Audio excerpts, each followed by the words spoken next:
I know I made a second part to the recent playtest rumors or leaks involving Jill and maybe some Leon details, but I want this video to be about my thoughts on everything. Plus I will share some details about the Leon playtest, and I might as well get into that stuff first since that's probably what most of you guys are here for. In case anyone is wondering, the source for all of this info for the third time is playtesters that sent the info to Andy from Biohazard Declassified. I'll link my previous video in the description and the pinned comment so y'all can get a sense of an idea where this video is coming from. How these rumors are hitting the surface is Residents of Evil videos, and another thing I've been noticing in many comment sections from all over the YouTube scene is that some people find this stuff to be fake because of the fact that there is no camera perspective being told. From what a previous Jill playtester said nearly 6 months ago was that this game is in full third person, no option for first or anything like that. But anyways, I'll be sharing the Leon playtest stuff now and giving my thoughts on everything afterwards. Leon begins his playthrough on an island in the dark and walks his way through a forest all the way to Mr. Simon's laboratory, where his main goal is to stop the mass clone productions of Evelyn in that laboratory. He ends up being pursued by zombies with knives and axes, saying that this reminds him too much of Raccoon City. That to me sounds off. If anything, it would remind you of when you were trying to rescue Ashley, because I don't remember no zombies in Raccoon City using those weapons. Hopefully, if that's true, they change up the dialogue a bit, but nonetheless, it feels weird. Leon is equipped with a machine gun, pistol, hopefully a Sentinel 9, and first aid sprays and all that, along with a knife. To be honest, this feels like a crossover of Chris's RE8 section and RE4. I understand that the characters want to be prepared at the highest level, but I do wish it was pistol only to give us a sense of fear knowing that you don't have much to work with, which is what makes the intro to games like RE4 and RE8 really good. Leon is pursued by a woman who cannot be killed and has the ability to transform or shapeshift into flies, while also experiencing hallucinations of dog-like enemies you can't kill. This to me reminds me so much of Lady D's daughters, but on steroids. You can't kill her unless there is a weakness that was exposed. It's very similar to those daughters and a bit of Mother Miranda, which makes sense if the Mutamycete thing is going to be ending in this game. Also the fly thing, that's exactly what Cassandra and all of them were doing.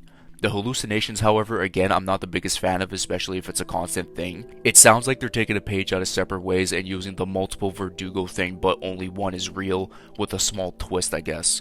Leon also witnesses the zombies or enemies on the beach singing to the moon, while they probably have those tattoos exposed. Again, very similar to the Ganados with the church thing and all that, when they all walked to the church once they heard the bell ring.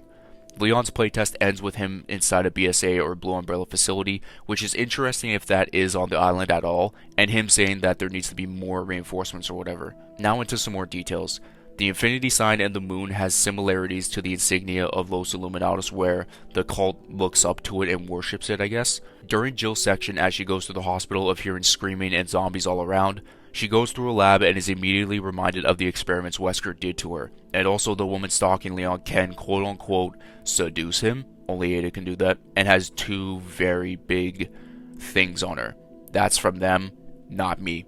The Goatman enemy will have a huge mouth on his belly and a large axe, which is funny because 6 months ago it said the zombies had that feature that could stun the player, which I'm assuming was a change in development or a miscue, but either way, has some sort of consistencies. And it makes more sense for the Goatman, in my opinion, to have that feature and not the zombies, but that's the end of it. And now I'm going to give my thoughts to the fullest on how I feel about these rumors, especially if this is all true. And again, take all this stuff with a big ass grain of salt. I understand that the rumors of this game have been all over the place, and ultimately has been making countless amounts of people very skeptical of what's real and what's not. But I do believe that this is the most amount of consistency we have gotten in a very long time. And I do get what some people have been saying in terms of piggybacking off of other rumors from years ago. A woman in the forest, the moon phase, an island in Singapore or around the Europe region, open world mechanics, and so much more. I understand where those people are coming from. There's been some other weird ones like the Adrian Clark stuff, which, dude, I don't even want to get into because I know it's fake to the fullest. It didn't come from Ro or anybody else. It was a shameless 4chan post that everybody knew was fake, and the screenshot was legit. Resident Evil 4 Remake Leon aged up with a beard. Nothing more. If you guys saw the Reddit post, you will know what I mean, and there is no source whatsoever to back up that claim, not one bit. There were other things like a closing chapter for characters and taking a chance to move on to a new direction and story, which does correlate with some things here and there. And I do want to say this, which I might be wrong about this topic. For playtest, it's really hard to have substantial evidence like a screenshot or a picture of the game, which is probably why in playtest you're not allowed to have your phones in there.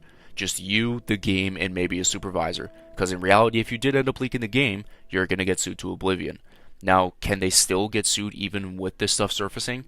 If it's real, then yeah, but the problem is that they're anonymous, and Capcom has a shit ton of playtesters for RE games and every other game. It's very similar to the playtest leaks for RE8 back in January of 2020, which all turned out to be real.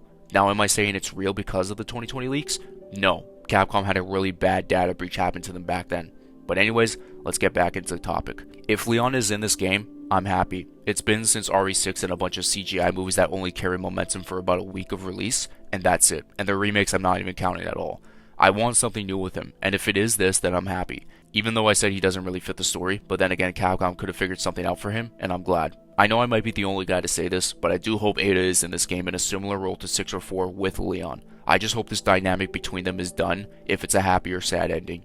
Capcom has done so much teasing for them, and they haven't really done that though because it's been since RE6, and they're much older now, so get it done. As for Jill, this is what everyone wanted. You might not get survival horror entirely, but if this game is a message to the fans that some of these character stories will be done, I'm just gonna say I'm glad it's this game, and then the next one can be centered around survival horror.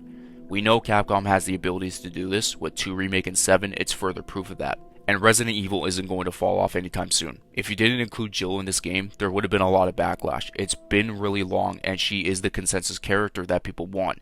She was even outvoting Leon of all people. And I'm glad this duo is happening because you eventually had to get the most popular male and female character together in a game. It was a lot of people's dream, and if you can make it make sense, then by all means Capcom, cook what you want with it. As for the enemies, I'm glad it's zombies, but they are reminding me way too much of Ganados. We gotten Lycans that had lots of similarities and a remake with them. If they are very close to those BOWs, I don't want it to happen in the next game, because a lot of shit has been inspired from Las Plagas. Some of this feels like a crossover of RE8 and RE4, except for the fact that there is no merchant, which I'm glad. It's nice to upgrade weapons and all that, but it runs its course eventually. As for Stalkers, you guys know how I feel, especially if you watch my videos. As for the big question, why the fuck was the BSAA using bioweapons in RE8? It's a cliffhanger that might go unanswered until this game gets revealed, but this is my theory. I believe the BSAA or Blue Umbrella place that Leon runs into is the Foundation, cause Simon has the ability or has the resources to create clones, which is the thing with Evelyn.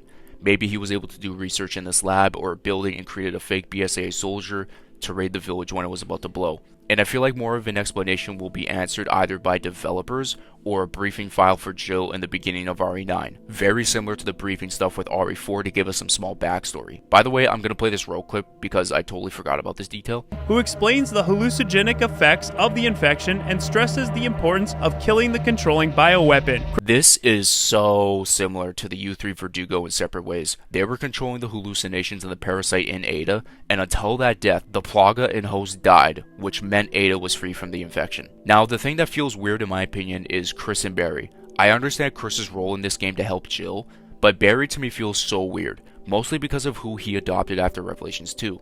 Did Natalia overcome Alex Wesker and is completely fine, or is she the real villain in this game that hasn't been mentioned yet? And Mr. Simon is in like a Salazar-like role. And it's funny that I mentioned that because he's mocking Leon on like some sort of microphone or something like that. So it kind of has some similar parallels with him. I want answers for that, especially knowing that Natalia is in her 20s. And is Barry aware of the entire thing? Which could be explained later on in the game, or it will never be answered. Another thing I want to talk about is Dust Gollum, saying that all of these were fake. He previously admitted that his info is outdated with RE9, but let me say this. He does get some things right, but it does not outweigh the things he's gotten wrong in the past. And a lot of the stuff people remember of him being wrong was about RE Village. I'm not going to get into that stuff, but somebody will probably ask me in the comment section and I'll let them know. Either way, this genuinely feels like a copy of RE8 and RE4 Remake, which don't get me wrong, I don't think that's bad or anything, but eventually this formula, in my opinion, will sour out, and eventually, or hopefully, they will have a different approach. Regardless, I am excited for this game, and I am optimistic if these rumors are true. There's definitely going to be a bunch of people saying it's not for them, and it doesn't sound good in general, and that's fine. But if this does remain true, I hope this formula does take a break in terms of pursuers and all that. I do hope the puzzles are great, which is what the hospital is supposedly about. I do hope this game does have great horror elements, and if both characters are playable, action plays a role as well, with the direction it seems they are supposedly going. Jill will be more horror central and Leon will be more action central, but if there is a way that they can get a good balance with Leon, then I'll tip my hat to Capcom for that. But sure, the leaks and rumors are one thing. Over the past few years, this community has been dealing with floods of fake leaks and whatnot, which can be from 4chan and Reddit, and not much, especially after the game got revealed, had nothing special going on and was debunked to be fake. The bigger question for all of us is, when is this game going to be revealed?